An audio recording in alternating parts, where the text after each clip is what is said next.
Mi respiración se aceleró. Esta vez, no era solo el sonido lo que me inquietaba, sino también el hecho de que Ethan ya no estaba en su habitación. Escuché como la puerta de su cuarto se abría. Su voz llamó mi nombre desde arriba, suena suave, pero llena de miedo. Me levanté rápidamente y grité que se quedara en su habitación, que no bajara. Mi instinto me decía que algo muy raro estaba pasando, y me dirigí de nuevo hacia el sótano. Esta vez, tenía el teléfono en la mano, listo para llamar a la policía. Cuando abrí la puerta del sótano, el ruido era mucho más fuerte. Ahora, sonaba cerca de las escaleras, como si alguien estuviera en las sombras, esperando ser descubierto. No podía soportarlo más. Encendí la luz del sótano de nuevo, y lo que vi me heló la sangre. Un hombre, de unos 40 años, estaba agachado, medio desnudo, y hurgando entre las cajas de almacenamiento. Me quedé paralizada por un momento, incapaz de moverme, mientras él levantaba la cabeza lentamente, como si me hubiera escuchado. No sé cómo reaccioné, pero de alguna manera logré cerrar la puerta con un golpe seco. Corrí escaleras arriba, agarré a Ethan del brazo y salimos corriendo por la puerta principal, sin mirar atrás. En cuanto llegamos a la calle, llamé al 911, temblando de miedo. Esperé con el niño al otro lado de la calle, observando la casa, esperando a que llegara la policía. Mientras tanto, llamé a los padres de Ethan, les conté todo lo que había sucedido y les pedí que regresaran lo más rápido posible. Cuando los oficiales llegaron, les relaté cada detalle. Les expliqué cómo al encender la luz del sótano, vi al hombre agachado, buscando entre las cajas. Ellos realizaron una inspección minuciosa de la casa, aunque encontraron evidencia de que alguien había estado viviendo allí abajo, con montones de basura escondida en las cajas, no encontraron al hombre. El alivio fue temporal. Los padres llegaron poco después, y tras agradecerme por haber actuado rápidamente, hablaron con la policía sobre lo sucedido. Me dijeron que me fuera a casa, ya que la policía se quedaría allí para asegurar la casa y tomar las declaraciones. A la mañana siguiente, mi mente no dejaba de dar vueltas. No podía dejar de pensar en ese hombre, en lo cerca que estuvo de nosotros. En los días que siguieron, me sentí paranoica, mirando debajo de las camas y revisando cada rincón. Durante un par de semanas, traté de obtener información de los padres de Ethan, pero nunca obtuve una respuesta sobre el hombre. Eventualmente, perdí el contacto con ellos. Ya no quería seguir siendo niñera. Lo más aterrador de todo fue el hecho de que, después de todo, el hombre nunca fue capturado. Ahora, probablemente vive en el sótano de otra casa, esperando a que alguien más baje a investigar los ruidos. Durante mis años universitarios, decidí trabajar como niñera para ganar algo de dinero extra. Me permitía tener la flexibilidad de hacer mis propios horarios sin necesidad de tener un trabajo fijo. La mayoría de las veces cuidaba a un niño pequeño, de 4 años, que vivía con sus padres en una casa bastante grande en las afueras de la ciudad. Los padres del niño, ambos profesionales, a menudo tenían cenas o eventos relacionados con el trabajo, por lo que necesitaban a alguien que los reemplazara en las noches. Afortunadamente, la familia no estaba lejos de mi universidad, lo que me resultaba conveniente. El niño, que se llamaba Ethan, era un niño callado, casi demasiado callado. No era como otros niños de su edad, no era travieso ni ruidoso. Se pasaba la mayoría de su tiempo viendo televisión o jugando solo con sus juguetes. A pesar de su silencio, parecía disfrutar de mi compañía y siempre me sonreía cuando llegaba. Esta era la 6ª vez que lo cuidaba y todo parecía ir bien.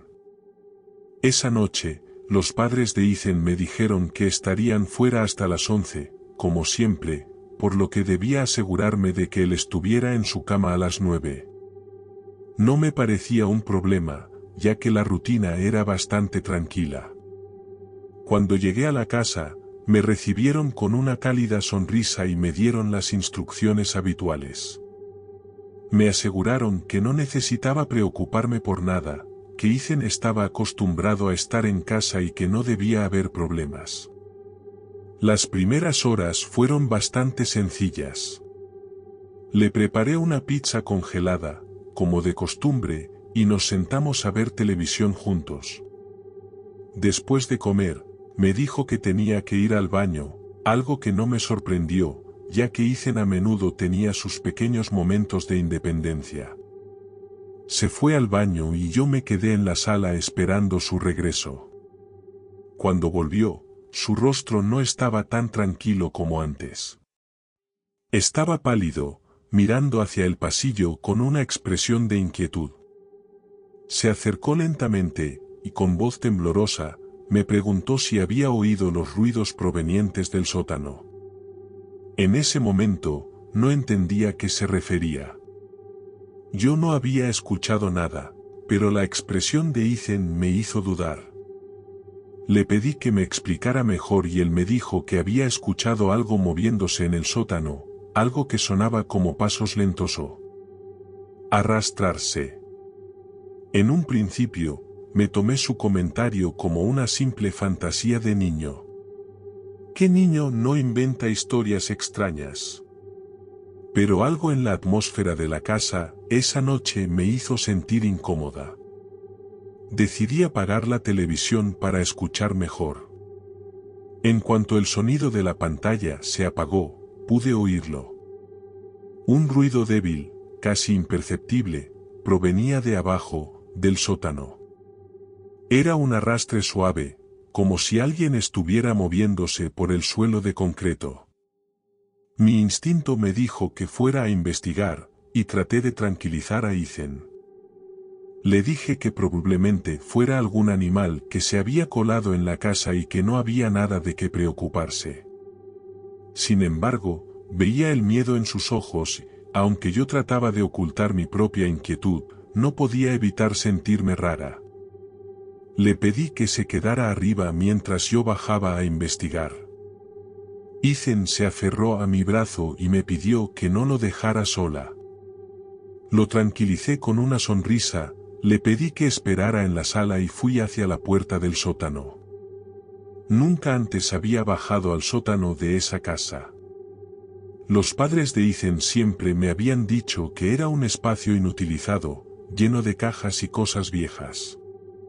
Era un lugar oscuro, con poca iluminación, y la puerta siempre estaba cerrada. Antes de abrirla, me aseguré de tener el teléfono móvil a mano, por si necesitaba llamar a alguien rápidamente. Abrí la puerta con cautela, sentí una ligera brisa fría proveniente del interior. Al encender la luz de las escaleras, la oscuridad de la casa parecía crecer aún más, como si algo estuviera acechando entre las sombras. Bajé lentamente, los escalones crujían bajo mi peso, lo que aumentaba mi sensación de incomodidad. Al llegar al final de las escaleras, encendí la luz principal del sótano, lo que iluminó por completo la habitación.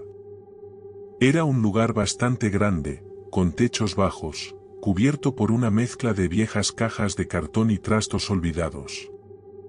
Me sentí como si estuviera invadiendo un espacio que no debía estar allí.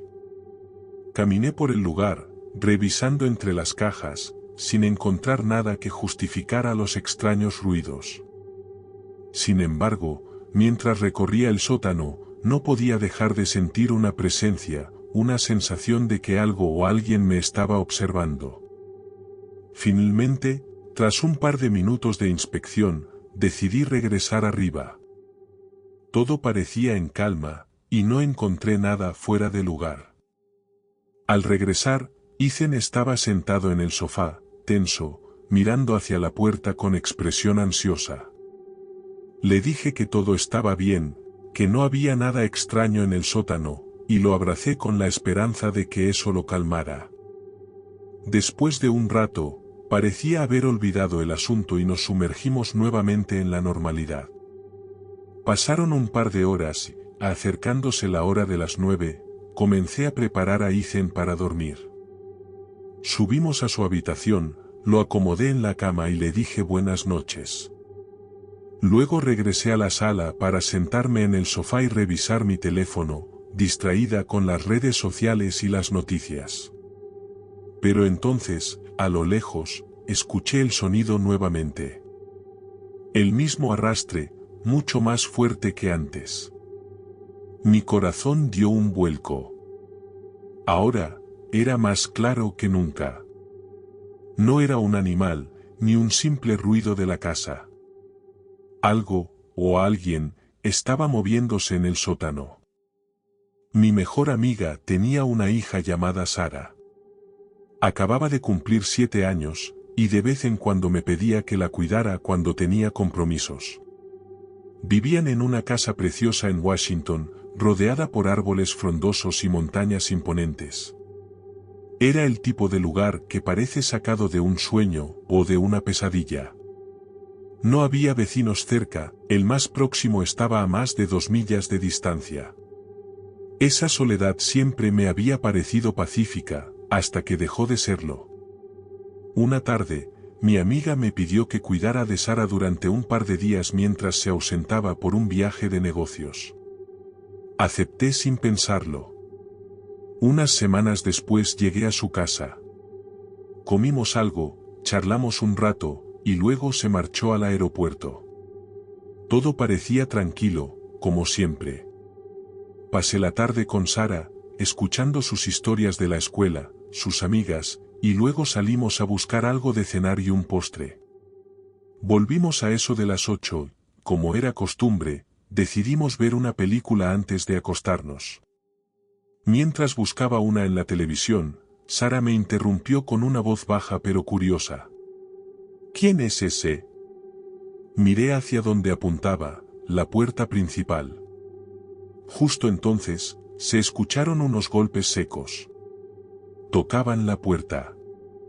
No esperaba visitas. Nadie subía hasta esa casa por casualidad. Mi corazón empezó a latir con fuerza. Me acerqué y entreabrí la puerta con cautela. Allí estaba. Un hombre alto, de rostro pálido y expresión inexpresiva. Su ropa estaba un poco sucia, como si hubiese caminado un largo tramo por el bosque. ¿Puedo ayudarle?, pregunté, intentando sonar firme. Se inclinó levemente, como queriendo mirar dentro de la casa a través de la rendija, y murmuró. Solo quería asegurarme de que había alguien en casa. Y sin decir nada más, se dio la vuelta y se alejó caminando lentamente hacia el bosque. Cerré la puerta de golpe y la aseguré con todas las cerraduras. Luego fui al fondo y aseguré también la puerta trasera. Sara, con los ojos muy abiertos, me preguntó quién era. Solo un vecino curioso, mentí. Nos sentamos a ver la película, aunque ya no podía concentrarme. Algo en ese hombre, en su forma de observar, no estaba bien. Después de acostar a Sara, me quedé en la sala un rato viendo televisión. Era pasada las 10. El silencio del bosque era más espeso de lo habitual. Entonces lo escuché, un crujido. Como ramas secas bajo unos pasos. Muteé la televisión. El sonido venía del patio trasero. Encendí la luz del porche. No vi nada. Pero el bosque parecía más oscuro de lo normal. Me quedé allí unos minutos, en silencio, intentando detectar algo. Nada. Me convencí de que estaba paranoico. Apagué la luz y volví al sofá. Me acosté, y me dormí sin darme cuenta. Horas después, desperté de golpe. La televisión seguía encendida. El silencio en la casa era absoluto. Demasiado. Y entonces, de nuevo, los crujidos. Pero esta vez eran distintos. Claramente, eran pasos. Lentamente, acercándose, bordeando la casa. Hasta que se detuvieron justo afuera de la ventana. Me levanté, y con el corazón golpeando dentro de mi pecho como un tambor, me acerqué a la cortina. La levanté. Nada. No había nadie. Quizás me lo imaginé. Me serví un vaso de agua, subí a mi habitación y traté de dormir. A la mañana siguiente, mientras desayunábamos, Sara me miró con esos ojos inocentes que solo los niños tienen y me dijo algo que me heló la sangre.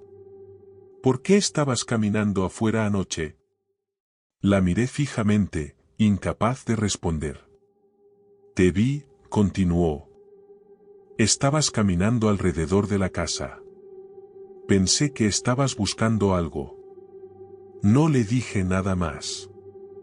Le pedí que se quedara dentro, tomé un cuchillo pequeño y salí a revisar los alrededores. No vi nada inusual, excepto por unas marcas. Arañazos en las paredes, cerca de algunas ventanas y puertas. No profundos, pero claramente hechos por alguien con uñas, o algo peor.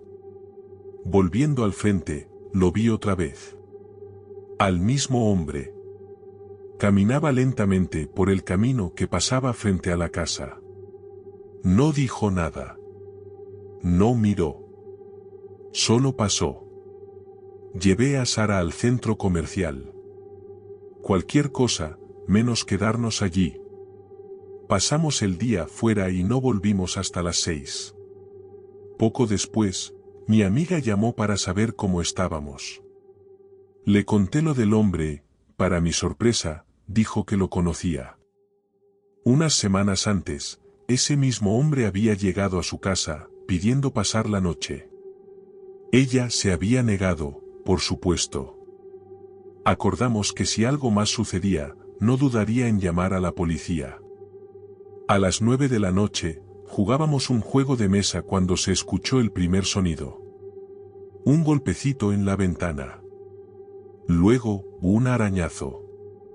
Largo, lento, justo detrás de nosotros. No lo pensé 2 veces.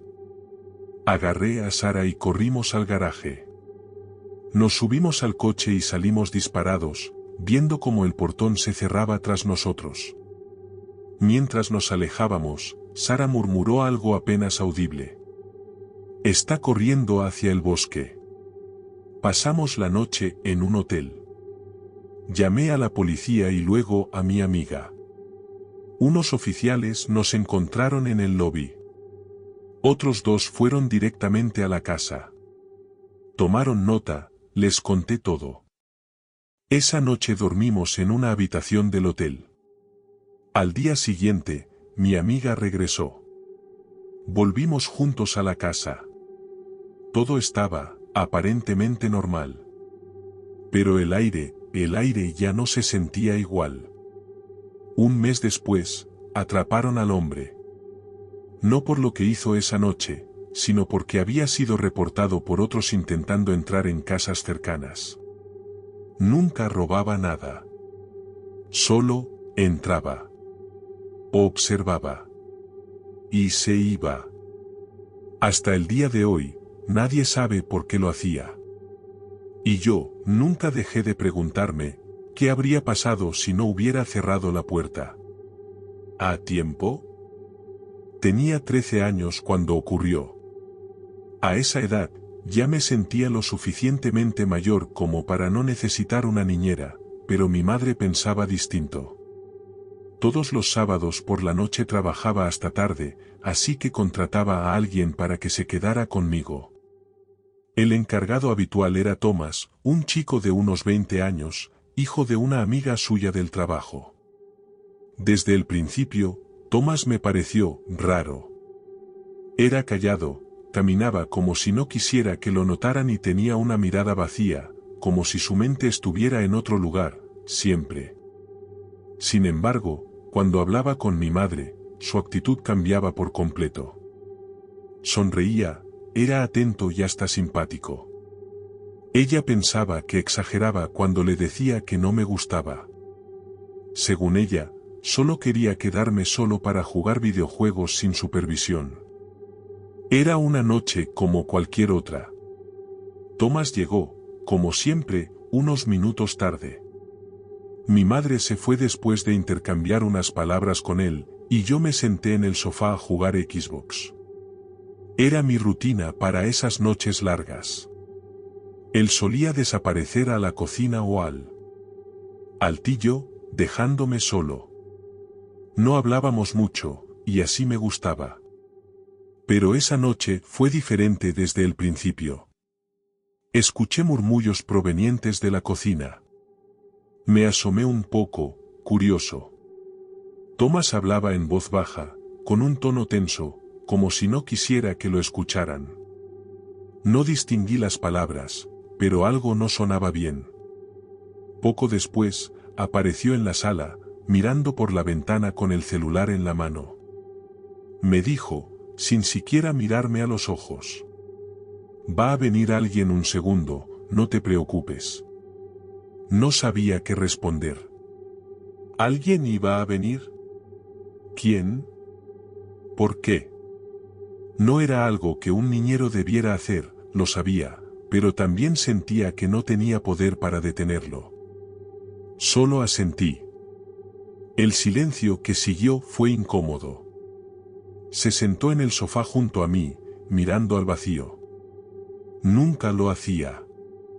Solo estaba ahí, esperando. Observando. 20 minutos después, un coche se detuvo frente a la casa. Un hombre bajo, de complexión robusta, bajó y golpeó la puerta. Thomas se levantó de un salto y salió sin decir una palabra más. Me acerqué a la ventana con cuidado, separando apenas las persianas. Vi cómo el desconocido le entregaba a Thomas una bolsa negra, grande. Luego, se fue. Thomas tiró la bolsa en uno de los botes de basura con fuerza, como si quisiera deshacerse de ella rápido, y volvió a entrar. Era mi amigo, dijo, sin emoción. Me trajo mi cartera que dejé en su casa. Era una mala mentira. La bolsa era demasiado grande para ser solo una billetera, y él lo sabía. Pero no insistí. Solo asentí y volví a fingir que jugaba. Durante la siguiente hora, Thomas hizo varias llamadas más. Caminaba de un lado a otro, subía al altillo, se encerraba en el baño. Su tono de voz subía por momentos, como si discutiera con alguien. Lo más inquietante es que mencionaba fragmentos como «no puede estar ahí» y «te dije que lo dejaras en el lago». Después de su sexta llamada, el mismo coche de antes volvió. Thomas corrió afuera sin decir nada. Esta vez no me molesté en esconderme para mirar. Pude ver cómo discutía con el hombre. Sus gestos eran frenéticos. Thomas desapareció por unos segundos y volvió con la bolsa. El hombre la tomó, la lanzó al asiento trasero y se marchó. Cuando Thomas regresó, su rostro era una mezcla de frustración y algo más, miedo. No hablamos más. A las 10 en punto, simplemente dijo: es hora de dormir. Me fui a mi habitación, pero no dormí. Poco después escuché la puerta principal abrirse y cerrarse. No escuché su coche encenderse, así que bajé, y como imaginaba, ya no estaba. Había desaparecido. Esa noche me quedé despierto hasta que mi madre volvió.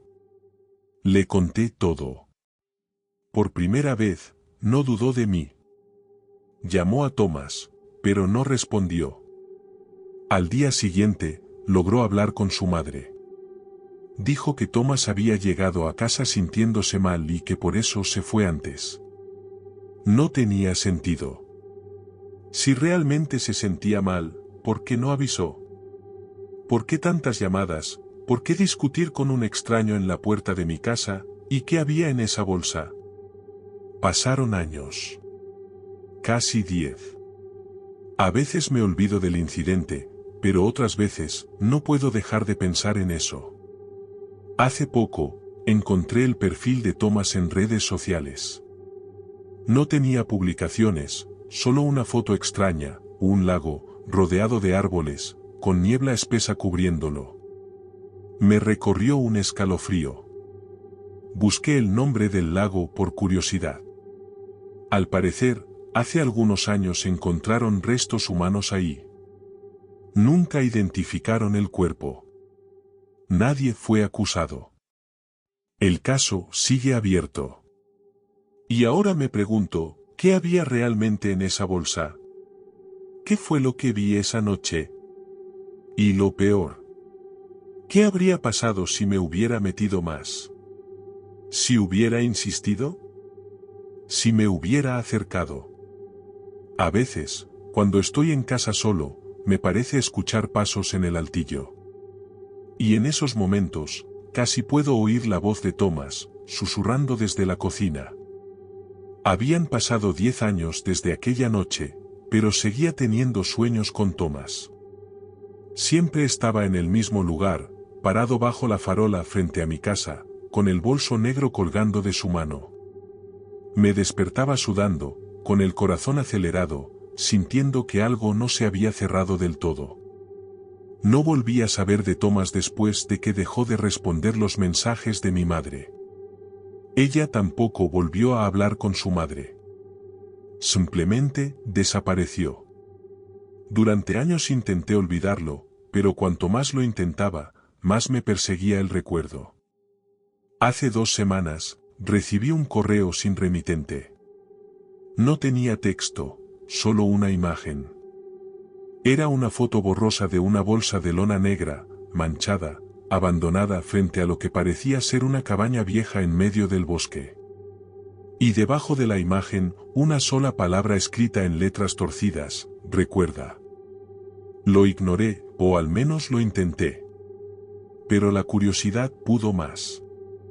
Descubrí que la cabaña de la foto pertenecía a una propiedad abandonada a unas 3 horas de donde vivíamos antes. Según registros públicos, había sido propiedad de una mujer llamada Clara Emsworth.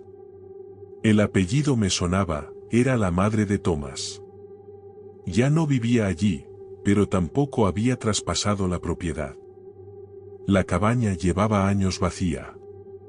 Una parte de mí me decía que debía dejarlo pasar, pero otra parte, la misma que miró por la ventana aquella noche de sábado y vio a Thomas escondiendo el bolso en el basurero, me impulsó a ir. Llegué al lugar al atardecer. La cabaña estaba casi tragada por el bosque, las ramas cubrían gran parte del techo y las ventanas estaban rotas. Todo olía a humedad y a cosas viejas o podridas. Lo que más me impactó fue que la bolsa estaba ahí, justo donde decía la foto. Polvorienta, cerrada con un nudo grueso. Me arrodillé frente a ella y la toqué con cuidado. Estaba dura, como si adentro hubiera algo más que ropa vieja. Algo pesado y orgánico. No quería abrirla. No debía abrirla. Pero lo hice. Dentro había un muñeco de trapo. No uno común. Tenía la cara cosida con hilos gruesos en forma de sonrisa, pero sus ojos eran botones humanos. No de plástico. Humanos. Piel. Párpados. Detrás del muñeco, una hoja arrugada escrita a mano. A veces lo que uno lleva en el bolso no son cosas, son personas. Y lo que se deja atrás, siempre encuentra la forma de volver. Empecé a escuchar ruidos. Pasos en la madera vieja. Un crujido en el techo. Cerré el bolso de golpe y me levanté, temblando. Pero antes de salir, vi algo más colgado en la pared, cubierto por una sábana, un espejo. Me acerqué. Lo destapé. Mi reflejo me devolvió la mirada, pero a mi lado, en el espejo, estaba Thomas. Parado detrás de mí. Con la misma ropa de hace 10 años. Con la misma mirada vacía. Me giré. No había nadie. Solo el eco del viento y un susurro. ¿Recuerdas ahora? Desde ese día, todas las noches al despertar, el bolso está en algún rincón de mi casa. No importa cuánto lo tire o lo queme. Siempre vuelve. Y cada vez que lo hace, el muñeco tiene una sonrisa más grande.